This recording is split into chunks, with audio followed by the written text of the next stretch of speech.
ടീച്ചറുടെ കഥയിൽ ആരാണ് അഘോരി, അല്ലെങ്കിൽ എന്താണ് അഘോരി? അഘോരികൾ എന്ന് പറയുമ്പോൾ ഒരുപാട് ആശയക്കുഴപ്പം നിറഞ്ഞൊരു സബ്ജക്റ്റാണ്. എന്താണ് യഥാർത്ഥ അഘോരികൾ, അല്ലെങ്കിൽ ആരാണ് അഘോരികൾ, എന്താണ് അഘോരികളുടെ വഴി? പാത്ത് ഓഫ് അഘോരീസ് എന്ന് പറയുന്നത് എന്നും ആൾക്കാരുടെ ഒരു ചിന്തയ്ക്ക് ഉദ്ദീപനം നൽകിയൊരു സബ്ജക്റ്റാണ്. ഇതാദ്യം തുടങ്ങിയത് AD 7-ാം നൂറ്റാണ്ടിൽ തുടങ്ങി എന്നാണ് വിശ്വസിക്കപ്പെടുന്നത്. ബാബ കിന്നാരാമായിരുന്നു ഇത്ര ആദ്യത്തെ അഘോരി. പക്ഷെ എന്നാൽ ഈ നമ്മൾ കാണുന്ന ഈ അഘോരികളെല്ലാം യഥാർത്ഥത്തിലുള്ളവരാണോ, യഥാർത്ഥ അഘോരികളാണോ എന്നൊരു ചോദ്യം ഏറ്റവും കൂടുതൽ പൊങ്ങി വന്നതും അപ്പോൾ തന്നെയാണ്. ഈ യഥാർത്ഥ അഘോരികളെ പറ്റി അറിയാനുള്ള ഒരു സോഴ്സ് വളരെ കുറവാണ്.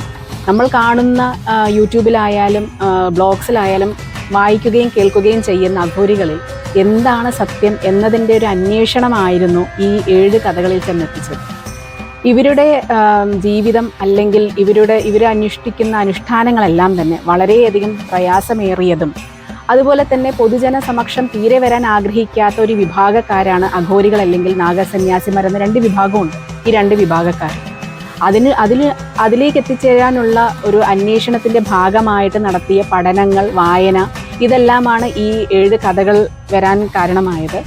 എന്നാൽ ഈ പറയുന്ന 7 കഥകളിലും പറഞ്ഞിരിക്കുന്ന അനുഷ്ഠാനങ്ങൾ, ആചാരങ്ങൾ അല്ലെങ്കിൽ അവരുടെ ജീവിത രീതികൾ മുഴുവൻ സത്യമാണോ എന്ന് പറയാനും ഇപ്പോൾ കഴിയില്ല. കാരണം നമുക്കും അത് നേരിട്ട് കാണാനുള്ള ഒരു സോഴ്സ് ഇല്ല. വായിച്ചറിവ് മാത്രമേ ഉള്ളൂ.